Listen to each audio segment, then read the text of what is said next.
Balik lagi di podcastnya Arif Budiman bersama saya Mas Arif dan saya Andra. Mas Andra. Ya, oke, nah di siap. Kulkas Kuliner Podcast. Nah sekarang kita kalau misalnya visualnya ini kita kalau misalnya dilihat kita sambil main PS. Oke. Dan nanti audionya akan diupload di Spotify dan lain-lainnya. Nah, jadi sekarang lagi sibuk apa nih Mas Andra? Ya, opening saya aja sih Mas. Kita itu total kemitraan yang udah lakukan ada 70 Ya. Mas. 70? 70 ya. Luar biasa. Terus kita yang udah opening sampai hari ini 43. Wow. 43 opening, jadi masih ada 30-an lagi. Kita kejar tiap minggu sekali opening. Tapi di minggu ini kita ada 2 kali opening sekalian, Tamsis dan Magelang. Berarti total semua cabangnya ada berapa nih Mas? Yang udah jalan sekarang 48. Yang punya sendiri? Yang punya sendiri 21. 21. Sisanya itu kementerian. Nah sebelum punya sei sapi, perjalanan bisnisnya gimana Mas Andra? Aku itu mengawali bisnis tuh dapat jeleknya duluan. Jadi aku tuh sekarang di posisi yang aman karena aku ngerasa udah pernah ngalamin fase terberat dalam bisnis tuh pas memulai bisnis. Kan pernah ketipu dulu waktu awal bisnis zaman masih kuliah kan. Kuliner juga? Enggak, beli handphone Mas Arif. Oh, beli handphone. Aku beli handphone iPhone waktu itu Yeah. sama teman 5 unit. Emang niatnya buat jualan. Datang tuh handphonenya 5 unit. Begitu order 30-an unit, nggak datang. Jadi orangnya tuh kabur, Mas. Nah, padahal untuk beli 30 unit itu bukan duitku, duit teman-teman pada nitip. Oh, jadi kayak pre-order. Iya, teman tuh nitip ke aku Yeah. beli ke temanku yang kabur. Nah, aku tuh cuma menjembatani aja niatnya, tapi kena pesnya. Akhirnya aku yang harus tanggung jawab duitnya anak-anak. 30 iPhone. Waktu itu diuangkan itu 195 juta. Gila, Mas, aku baru 20 tahun, baru 19 tahun. Itu udah rasa kayaknya dunia aku udah tahun berapa? 2014, Mas. 2014. 6 tahun lalu. 198 juta. 195 aku udah gila. Aduh, ini kayaknya emang gak cocok bisnis deh kayaknya nih. Sempat kepikiran gitu. Iya, trauma juga Mas, mau mulai bisnis tuh trauma. Padahal dulu kalau ditanya pengen apa, pengen usaha. Tapi begitu ketipu langsung kayaknya kerja kantoran kayaknya paling enak deh ini deh. Paling aman. Iya, paling aman deh ini. Sampai aku bilang, "Yaudah ya Allah, aku pengen kerja digaji 5 juta aja deh sebulan tuh udah itu udah banyak dah udah kagak mau bisnis lagi dah." Pas ketipu itu. Pas ketipu itu, Mas. Nah, udah akhirnya abis ketipu itu kan udah nggak punya duit lagi, Yeah. udah mau bisnis lagi tuh udah takut. Nah, cuman kebetulan orang tua aku kan asli Kediri. Terus ayah tuh Kediri, tapi ibu Papua. Oh gitu. Tapi orang tua itu kerjanya di Papua. Oh. Nah, ayah itu punya mobil di Kediri, nggak kepake. Akhirnya aku bawalah ke Jogja. Buat gantiin itu. Bawa ke Jogja buat direntalin. Oh. Karena kan ada mobil nih. Iya, Dulu iya, mikir iya. ada aset apa yang bisa dimanfaatin nih biar dapat duit kan. Iya. Akhirnya ada mobil ku rentalin. Nah, itu ngumpulin modal dulu dari mobil itu. Dapat orang sewa mobil lah sehari 300.000, kumpul. Aku bikin lah warung papeda. Nah, itu adalah perjalanan pertamaku di Offside. Offside. Nah, itu Alhamdulillah. mengawali karir main F&B itu dari tahun 2014 akhir bikin warung papeda. Tapi waktu bikin warung papeda uang udah Itu dari uang rental tuh, Mas. uang rental. Yang itunya yang ganti ruginya? Ganti rugi itu belum, Mas. Jadi masih belum. ngutang. Iya, ngutang. iya. Jadi aku bilang ke teman-teman, aku bilang gini, ini aku ada duit nggak seberapa, kalau buat bayar utang sih nggak bisa lunas, tapi kalau buat modal usaha cukup. Aku izin usaha dulu, nanti keuntungannya aku buat pakai bayar utangku ya. Terus kebetulan karena teman-teman emang percaya, ya udah nggak apa-apa, jualan dulu lah. Akhirnya aku dulu tuh modal bikin warung papeda tuh 40-an juta lah, nyewa ruko 20 juta, sisanya beli peralatan. Dari restoran tuh Mas ya? Babar Sari tepatnya. Tahun 2014 bulan September aku jualan, Mas. Kenapa papeda Mas? Sebenarnya dulu tuh nggak punya pengalaman bisnis kan, Mas. Maksudnya aku mikir apa sih yang aku bisa ngasilin duit itu dari jualan apa sih? Pokoknya yang aku bisa jualan lah. mau main jualan baju kagak paham. Menurutku yang paling sederhana, gampang ini kuliner. Jualan makan. Iya. Kalau dapat orang yang bisa masak udah bisa jualan tuh. Iya. Pada zaman itu sosmed nggak sekencang sekarang. Iya. Dulu tuh masih zamannya orang main pet. Instagram tuh masih Iya, aduh pet, masih iya. masih Sama Twitter kali Mas ya? sama Facebook lah masih zamannya itu. Cuman waktu itu hype-hype-nya main pet. Aku bikin papeda Mas, promosinya tuh cuman dari pet aja. Pet aja. Teman-teman ya? Teman-teman tuh suruh posting kan. Aku ingat banget Mas, bulan pertama aku tuh dapat apa ya, laba bersih lah. Itu 54 juta Mas. Bayangin aku Bulan baru pertama? Iya Mas, baru ini jualan pertama kali loh. Wah. Langsung dapat 54 juta. Tapi nggak nyangka Mas? Gak nyangka Mas, sumpah gak nyangka. Karena kan papeda tuh bisa dibilang waktu itu belum ada juga ya Mas ya di Jogja. Belum ada. Maksudnya yang otentik banget tuh belum ada. Oke. Nah, akhirnya dapat tuh 54 juta Mas bulan pertama. Bulan Dan pertama. itu konsisten gitu Mas sampai utangku lunas. Begitu utangku lunas, penjualanku langsung drop. kayak tahu aja gitu, ini anak banyak utang jadi biar lunas dulu. Jadi begitu utangku lunas, penjualanku langsung drop. Sebenarnya bukan lebih ke nggak drop, bukan sih Mas, aku tuh jadi nggak punya semangat gitu loh Mas, karena kebobolan lagi. Jadi nggak punya tujuan jualan tuh udah nggak ada. Dulu awalnya jualan biar bisa bayar utang, jadi semangat segala macam, telaten lah. Iya. Begitu utangku lunas, semangat tuh udah nggak ada di situ lagi. Aku udah jalan, udah main, udah kesana kemari, kerjaanku tinggal. Karena udah nggak ada beban. Ya udah nggak ada beban kan. Oke. Terus 2 bulan penjualanku drop, terus bulan ketiga baru balik lagi. Tapi balik pun nggak sampai seperti waktu utangku masih ada.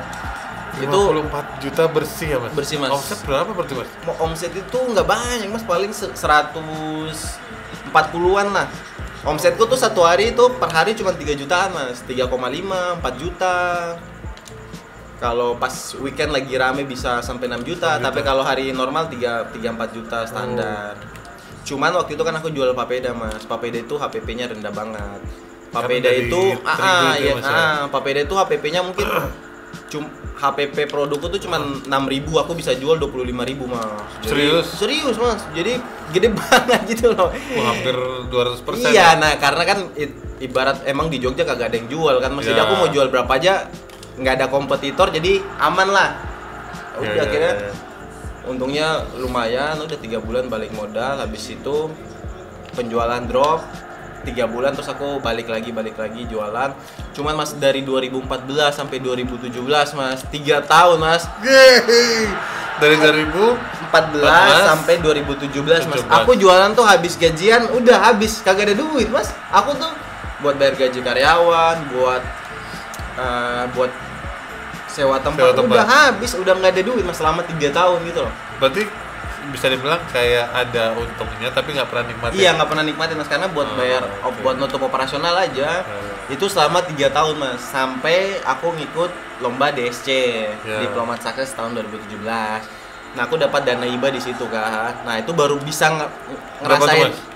Aku tuh itu total hadiah 2 miliar, aku bagi berenam sama temanku. Jadi ada 6 juara Mas. Tapi gitu. Aku juara 1, tapi aku dapatnya paling banyak. Oh, jadi 2 miliar. Ya, dibagi di yang juara 4, 5, 6 itu cuma dikasih 50 juta. Masih sisa 1850 dibagi orang 3 Mas. Bagi orang 3. Orang 3. Nah, aku dapat berapa, hampir 800 lah. Wow, berarti itu di umur itu baru 2017, berarti umur 23 Mas. 23. Utang udah lunas. Punya papeda, terus dapat juara diplomat. Nah, habis juara diplomat itu aku bikin ini Mas, IWAP. Nah, akhirnya itu ketemu sama lah food blogger Jogja lah, sama Mas Arif dan lain-lain. Kenapa nggak fokus di IWAP di ininya Mas? Di papedanya. Papeda. Aku tuh dulu gini Mas, dulu waktu aku tuh pernah setahun di Surabaya Mas. Aku pernah setahun di Surabaya. Oh, pernah setahun di Surabaya. Ya, setahun di Surabaya. Terus aku bilang kalau besok aku ada modal lebih, aku pengen jualan IWAP. Oh gitu. Nah, karena aku pernah setahun di Surabaya, nah begitu juara aku dapat modal. Ya udah aku merealisasikan impianku lah, bikin warung ikan pari itu, ikan pari di asap itu. Dan itu bisa masak? Kagak bisa mas, aku sama sekali tahu bedain garam sama micin aja sampai sekarang mah masih salah-salah. Nyari orang. Oh, nyari orang. Aku tuh nyari karyawan tahu dari mana mas? Dari mana? OLX. Aku ketemu partnerku yang megang yang istilahnya kokiku tuh dari OLX mas. OLX. OLX iya jual beli barang tuh.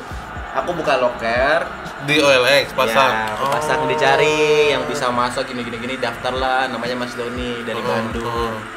Datang, Mas Doni kan udah senior, udah hampir 40 tahun. Ketemu aku udah kaget tuh, udah nangis-nangis ya. Aduh Mas, saya pengen balik aja deh. Kayak saya di sini kerja apa Mas? Mas bisa gaji saya nggak ini? Ya karena emang belum ada usaha kan. Ya nggak salah juga orang kayak gitu. Akhirnya aku yakinin, aku bilang Mas, aku nih punya cita-cita pengen buka ini, ayo Mas, bareng Mas, kita coba ayo lah. Sama partnernya. Merintis bareng Mas. Akhirnya udah Mas Doni percaya, udah kita jualan. Dulu awalnya tuh setelah Papeda, aku bikin main lesehan-lesehan Mas, lesehan pecel lele pinggir jalan tuh loh. Oh, sempat bikin lesehan dulu. Sempat bikin. Di depan Super Indo. Super Indo tuh restoran mas, kan ada banyak nasi uduk tuh mas. Nah aku punya satu hotel di mas, rame mas, serius rame. Itu yang sekarang ada jadi nasi cumi asin. Nah itu kan tempat tuh. Nah, itu kan tempat aku kasih. Oh gitu. Atau jualan di situ. Kenapa aku nggak jualan di situ? Gara-gara punya IWP mas. Maksudnya IWP itu kan jualan di depan toko kalau udah tutup. Iya. Nggak itu lebih simpel dibandingkan kalau aku jualan pecel lele bongkar pasang. Capek kan. Terus akhirnya aku fokus ke situ sih. Nah itu dia, saya ngobrol malah kebobolan. Jadi sempat bikin lesehan. Lesehan itu kenapa dulu mas? Nah itu mas, karena pada waktu itu tuh aku tuh belum punya kayak produk yang belum ada produk yang bagus. Terus pengalaman bikin usaha juga belum ada, jadi asal-asalan aja. Nah aku tuh mulai istilahnya punya sedikit kemampuan itu pas bikin IWP mas. Jadi istilahnya aku udah mulai ngerti marketing, udah mulai ngerti milih produk yang bagus, yang belum banyak kompetitor. Nah itu mulainya dari IWP. Nah aku ingat banget mas, aku jualan IWP tuh iklan pertama ke Mas Arif, sumpah mas, serius. Dan itu cuma satu doang, aku cuma iklan di kuliner Jogja mas, nggak bohong, serius. Jadi aku ingat kan tuh Mas Anda ngomongin aku, Mas, aku boleh ini nggak iklan pakai videonya yang ini? Iya bener mas, gila nggak? Videonya orang aku copot gila. Aku mikirnya tadi kayak ini WP Sada buka di sini, gue bilang gitu kan. Ternyata pas videonya tayang itu emang responnya munculnya ini. Iya yang sana kan. Iya. Itu saya agak-agak nakal juga sih dulu karena antara nakal dan nekat memang nggak tahu kalau nggak boleh kayak gitu. Cuman itu responnya aku ingat banget mas. Aku kan jualan malam tuh. Aku ngiklannya tuh siangnya mas. Jam 6 sore itu aku udah lihat komen tuh udah ratusan mas. Aku udah lihat gila responnya tinggi banget. Sore itu kan bukanya 8:30 mas. Aku datang jam 9 malam, begitu ngantrinya udah ular mas. Aku udah kaget. Ini jualan hari pertama loh. Udah kayak gini, maksudnya belum ada pengalaman jualan. Gila hari pertama udah ngantri udah ular. Hari kedua berlanjut sampai sebulan mas. Sebulan rame terus, tapi aku nggak siap. Maksudnya nggak siap itu adalah orang itu di mindset orang, di pikiran orang adalah si brand yang sana dia buka cabang ke Jogja mas. Sedangkan orang mengcompare tuh dari rasa dan segala macam harus sama. Padahal aku tuh sedikit modifikasi. Akhirnya aku kena komplain lah sama sebulan tuh. Komplain sama pelanggan. Karena pelanggan kan ekspektasinya ke sana. Akhirnya setelah emang membedakan apa mas? Lebih apa? Lah ini sih mas, kita itu ikan parinya beda. Jenis ikan pari yang dipakai beda. Kalau proses ngasap sama, terus sambalnya pun beda dikit mas. Emang kita sengaja bedain. Ini Mas Doni berarti udah masuk di situ? Udah masuk.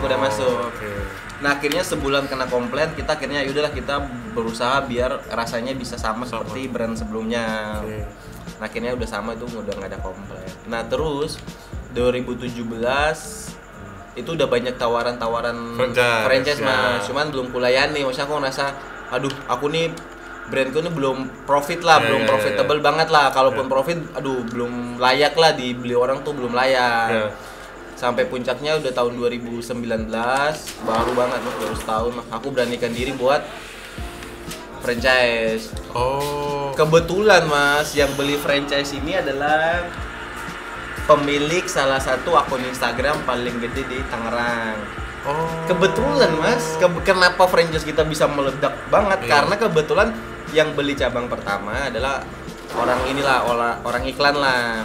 Nah dia kan iklan tuh mas, kan bukan di Tangerang kan dia iklan tuh di Instagramnya dia kan, Instagramnya dia paling gede loh mas. Apa sih Instagramnya?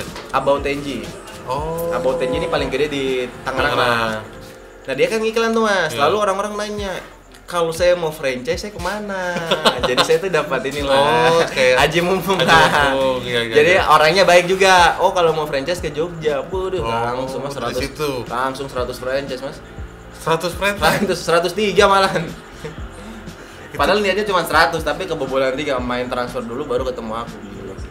Berarti bisa dibilang perjalanan bisnisnya Mas Andra ini penuh keberuntungan. Ya, aku tuh sampai detik ini pun aku ngerasa kalau bilang ilmu segala macam sih nggak mumpuni banget sih. Nggak, aku tuh malah orangnya tuh malas belajar mas, serius kayak kayak malas belajar, malas banget. Tapi kalau orang ketemu aku tuh, ayo mas ajarin bisnis, ajarin. Sumpah kalau kalian mau tahu aslinya malas belajar sama aku mah. Cuman aku tuh bisnis masih kayak 50% nganalisa, 50% by feeling. Aku tuh bilang good feeling. Kalau good feeling tuh lagi oke, ini mesti meledak. Dan alhamdulillah dari dulu sampai sekarang terbukti gitu mas. Kayak buka CI aku dari awal, ini feelingku bagus nih. Rame. Berarti pas buka CI itu pas udah udah 100. Baru aku bikin CI. Terus memutuskan bikin CI itu kenapa mas? Mutusin bikin CI itu lagi-lagi kebetulan mas. Tempat yang CI sekarang itu kan bekasnya Sego. Dulu kan Sego jualan depan mas. Pada tahun 2019 waktu itu ada namanya Margo Murah. Dia tuh yang nyewa tempat CI dulu mas. Dia kebetulan kontraknya habis dan gak mau perpanjang. Nah otomatis aku bakal diusir dong mas, karena aku cuma numpang jualan di depan Margo Murah kan. Nunggu toko tokonya tutup. Nah ini dia balikin lagi ke pemiliknya. Jadi pemiliknya udah pasang banner di depan dijual. Buset. Panik. Waduh aku bakal diusir nih. Masa IWP ku 100 cabang utamanya diusir. Ya nggak lucu kan. Aku beranikan diri lah buat nyewa waktu itu mas. Buat nyewa tempatnya. Nyewa tempat. Aku nanya ke bapaknya, Pak, nyewa tempat berapa? Bisa mas, 1,2 M. Buset. 1,2 M 5 tahun mas. Mintanya 5 tahun langsung. Iya nggak mau 1 tahun. Waduh. Wih bu sama aku bilang ini mah, emang niat ngusir mah kalau kayak gini mah. Cuman aku itu by telepon. Aku bilang Pak boleh nggak aku minta waktunya bentar aja, ngobrol lah 15 menit. Terus aku ketemu lah orangnya. Pas ketemu sih dia ketemu aku sih ngerasa, mas kayaknya auranya bagus. Dia ngomong kayak gitu serius. Auranya? Waktu belum ketemu dia nggak mau setahun mas. Begitu ketemu dia bilang, mas aku izinin dah setahun dah. Soalnya Margo Murah itu bayarnya harus 5 tahun loh mas sama aku, nggak boleh setahun. Yaudah mas Andra aku liatin kayaknya auranya bagus, Chinese. Dia kayak percaya inilah aura gitu lah. Kayaknya aku liatin mas Andra auranya bagus deh. Kayaknya bawa keberuntungan buat aku nih katanya si bapaknya gitu. Terus ya udah. Dia bolehin aku nyewa setahun, tapi setahunnya 225 juta mas. 225 juta setahun. Per bulannya 18,7 juta per bulan mas. Biaya sewa tempatku.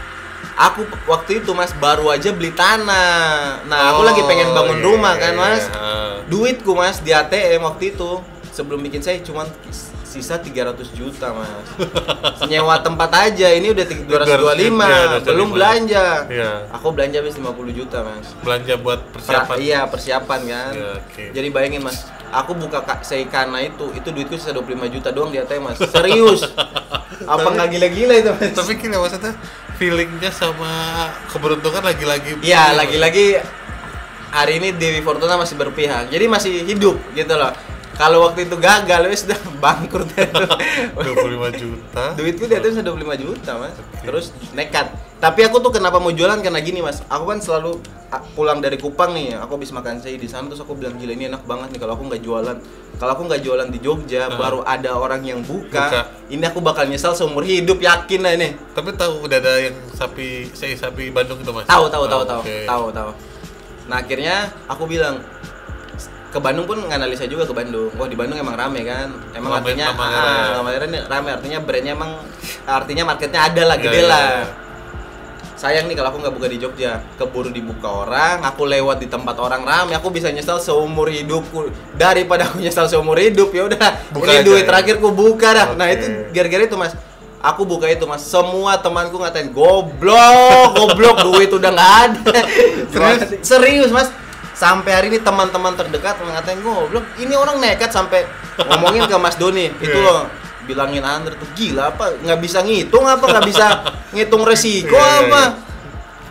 Karena kan yang tadinya di depan jualan, terus sekarang disewa tempat belakangnya. Terus harga sewanya 225 juta, ini mah brand baru gitu loh, belum tentu jalan kan.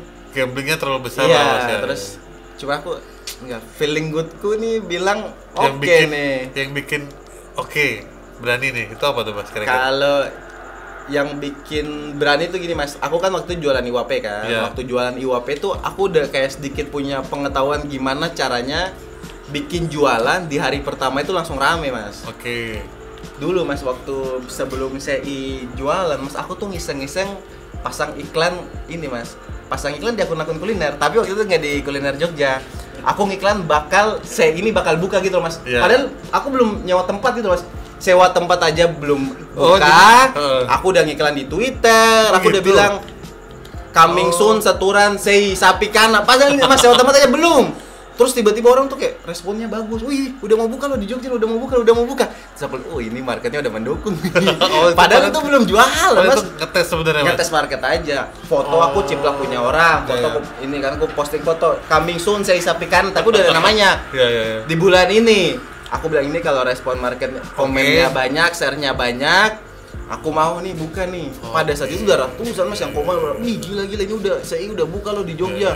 Aku lihat yang aku kan minta yang save postingannya dari yang punya akun kan, aku minta dong yang share berapa, yang save berapa, wih tinggi mas, ratusan mas. Terus aku bilang, ini nih udah tanda-tanda nih kode alam nih. Udah aku buka mas. Jadi sekarang mas berlaku di brand-brand aku yang baru. Setiap kali mau buka, aku comot dulu fotonya orang, aku bilang coming soon di sini. Begitu responnya tinggi, aku jadi mantap gitu loh mas. Jadi sebenarnya udah punya konsep dulu. Ya, aku udah konsep dulu. Terus aku ngetes pasar. Aku ngetes market dulu. Jadi jangan sewa tempat dulu mas, terlalu beresiko juga kan. Aku lihat market dulu. Oh ternyata responnya bagus nih, market mendukung nih. Komennya banyak. Padahal aku udah tulis mas coming soon bulan September. Alamatnya di sini. Begitu kalau responnya nggak bagus, ya udah hilang aja menghilang. Kan gak ada yang tahu aku juga kan. Kayak gitu aja. Jadi cara ngetes pasarnya tuh kayak gitu. Tapi aku biasanya mainnya tuh di Twitter, mainnya di grup-grup Facebook dulu. Istilahnya yang kalau IG ini terlalu ini banget lah, terlalu karena ini ya sekarang lagi hype-nya itu. Iya kan. Ya aku main masih di Twitter dulu waktu itu. Aku udah lihat responnya udah tinggi-tinggi banget. Nih orang udah pada bilang, "Ayo yuk. Besok kalau opening jangan lupa datang." Nah, kayak gitu salah satu teknik tersembunyi gue mas. Jadi sebenarnya keberuntungan itu pun harus divalidasi dengan data. Iya benar juga. Jadi nggak salah-salah by feeling aja. Jadi aku masih 50% by feeling, 50% aku nganalisa juga. Berarti kita tadi seperti yang aku bilang tuh mas, sebenarnya kalau cuma ngandelin keberuntungan tapi nggak divalidasi juga. Iya, terlalu berani sih menurutku kalau kita cuma by feeling aja kan. Makanya aku bilang aku tuh masih 50% good feeling tuh, 50% aku nganalisa by data. Jadi begitu feelingku udah oke nih, ya udah aku tes analisa kayak tadi. Ya udah coming soon aku lempar ke Twitter, aku lempar ke Facebook. Begitu. Ayo kalau udah besok jangan lupa nih September udah opening. Aku lihat komennya udah ngetak teman-teman. Jangan lupa September yuk, aku diajak ke sini ya. Besok kalau ke Jogja jangan lupa nih diajak ke sini.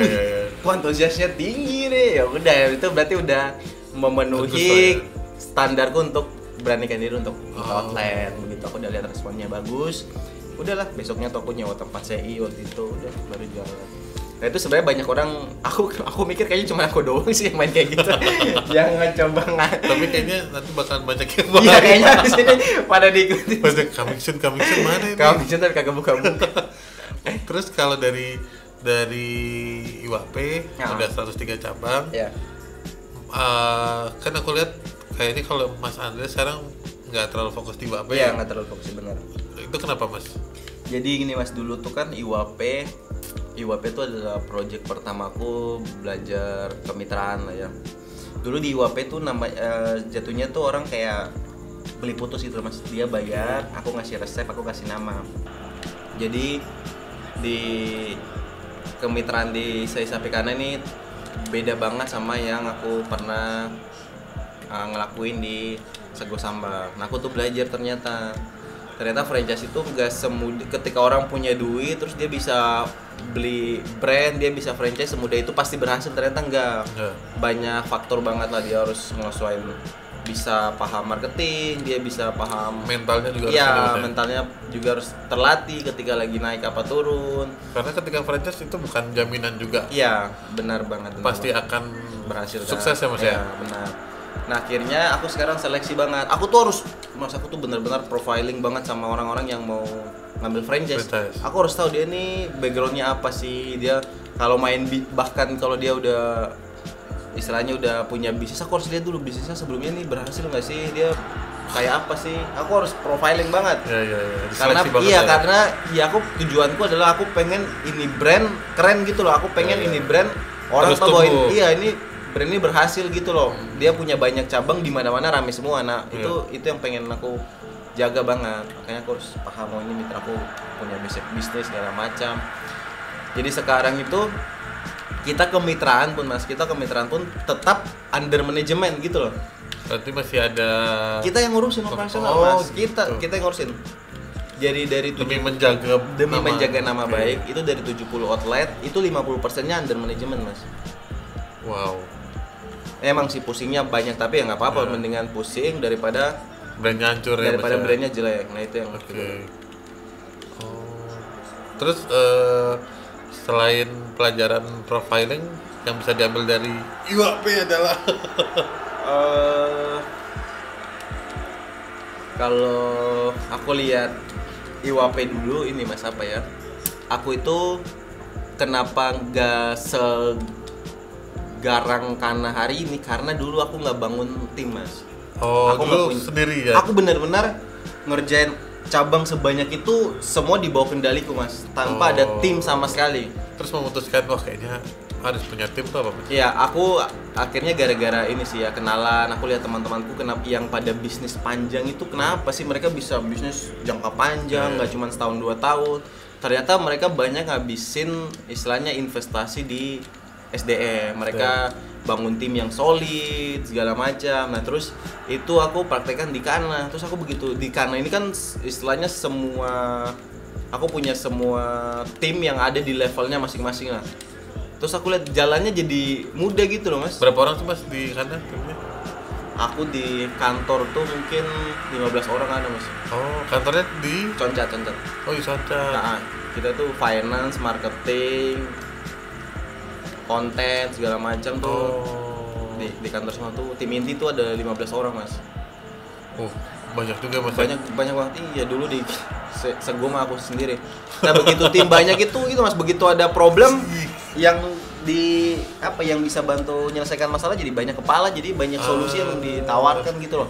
Kalau dulu aku doang, begitu aku mentok ya udah selesai, brand selesai. Tapi begitu sekarang aku mentok ada tim yang bisa support ide-ide baru segala macam. Nah itu aku lihat yang paling membedakan banget kenapa sekarang kita begitu banyak cabang malah makin rame semua. Kayak Jogja nih mas, Jogja itu setelah cabang ketiga kita mikir bakal ngurangin market di Seturan. Ternyata kagak mas, Seturan makin nambah, Sagan makin nambah. Naik sumpah. Padahal ada beberapa brand baru juga naik. Ada brand baru iya. Kan, tapi kagak ngaruh sama sekali. Sama sekali mas, malah makin naik. Makanya kita sekarang nambah 2 cabang gara-gara itu. Dulu aku mikir gini, mendingan punya 1 cabang aja lah di Seturan lah, dari biarin semua orang datang ke sini daripada aku buka cabang nambah kos tapi omsetku ku bagi nih sama cabang yang satunya kan. Yang ngapain dengan 1 cabang? Ternyata enggak mas. Begitu itu di Sagan, Seturan naik 20%. Yang Sagan itu mendekati Seturan tuh udah 80% ya mas. Gila. Sagan itu tempatnya nggak sebesar. Iya mas, dia untuk dine-in-nya nggak, tapi take-away-nya. Buset, take-away-nya sampai udah bahkan ngalahin Seturan. Karena kan daerah situ daerah kantoran ya mas. Iya kantoran. Benar, kita market kita juga kantoran mahasiswa tuh udah paling udah. Berarti bangun tim ya. Terus tadi profiling. Ya itu sih aku rasa dua hal yang paling beda banget di Kana dan di Sego dulu. Yang sekarang diimprove banget ya Mas ya? Iya itu banget, yang jadi titik fokusku sekarang tuh di situ. Terus cara ngejaga, kan partnernya Mas Andra dari dulu dari WP sama tuh Mas? Iya sama-sama. Itu Mas Doni tadi. Iya.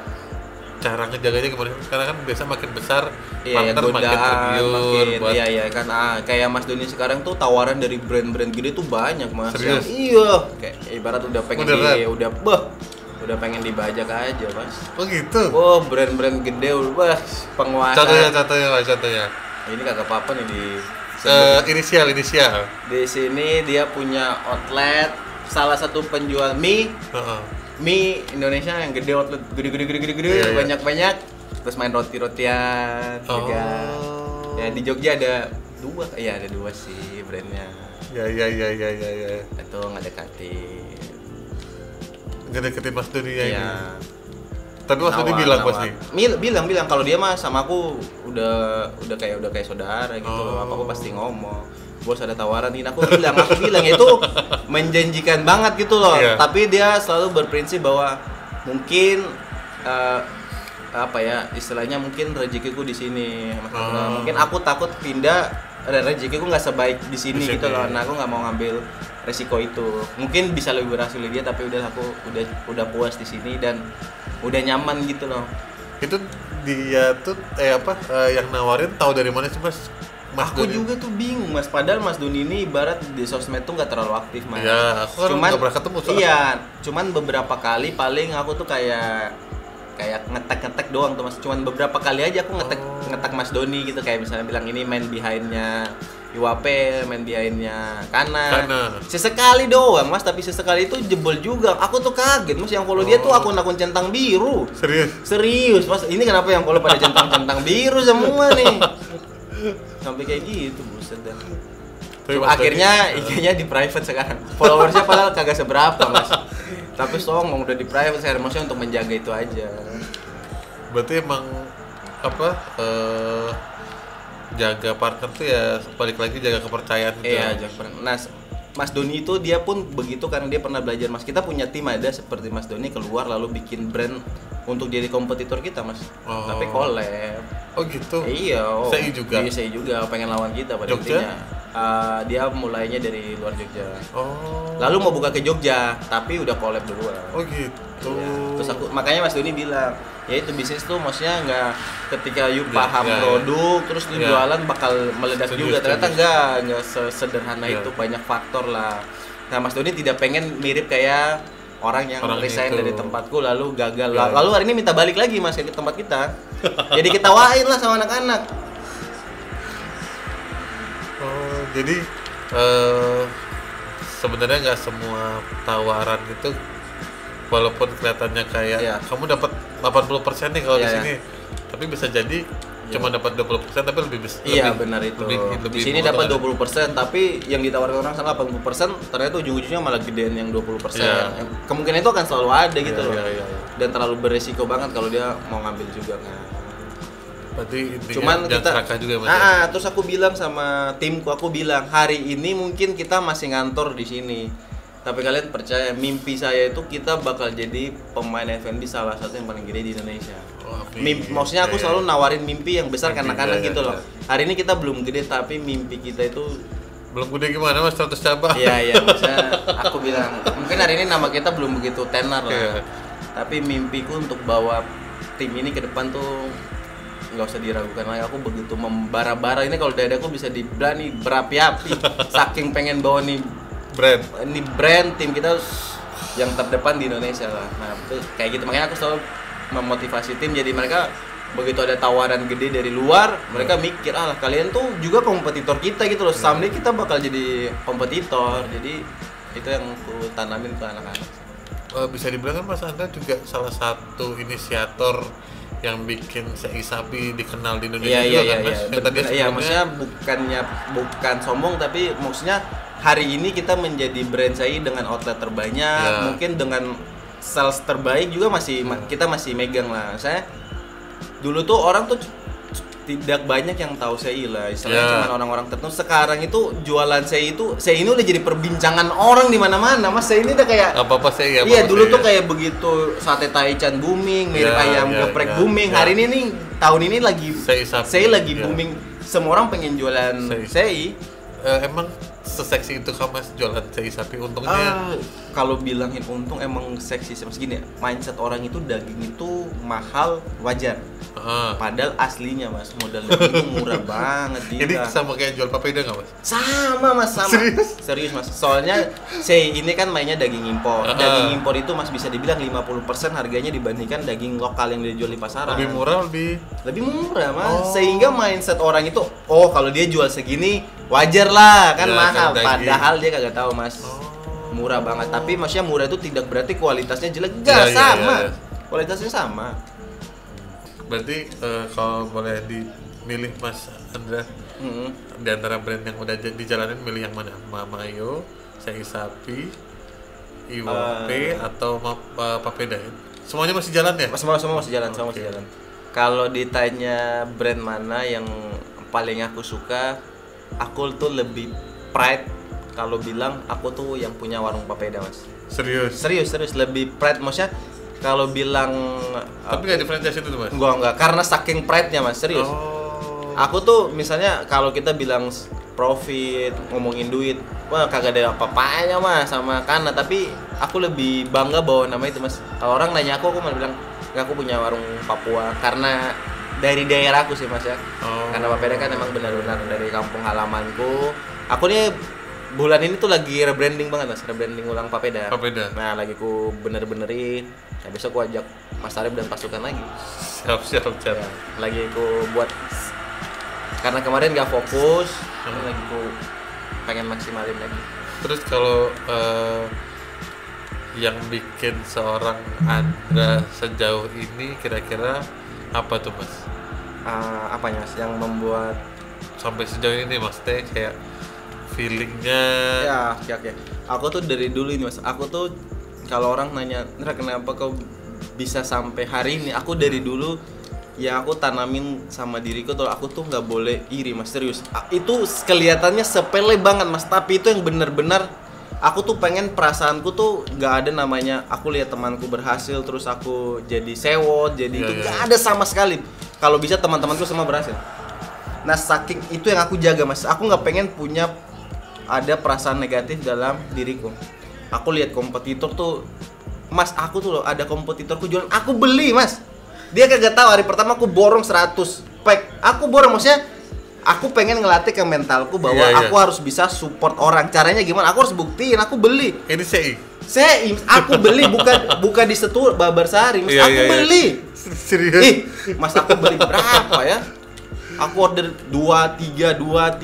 Aku order terus Mas. Maksudnya biar melatih mentalku. Aku niat dari awal adalah menjaga, aku nggak boleh ada istilahnya perasaan-perasaan, karena aku luar biasa loh ya. Aku percaya Mas, aku percaya gini. Aku percaya bahwa kalau perasaan-perasaan kayak begitu itu bisa nutup pintu rezekiku gitu Mas. Perasaan-perasaan iri apa itu bakal mengganggu aku sekali. Jadi begitu aku ada kompetitor Mas, misalkan nih timku nih Mas keluar dari tempatku, dia buka, aku beli Mas, aku ramein, aku kirim temanku, tolong dong beli dong, aku yang bayarin.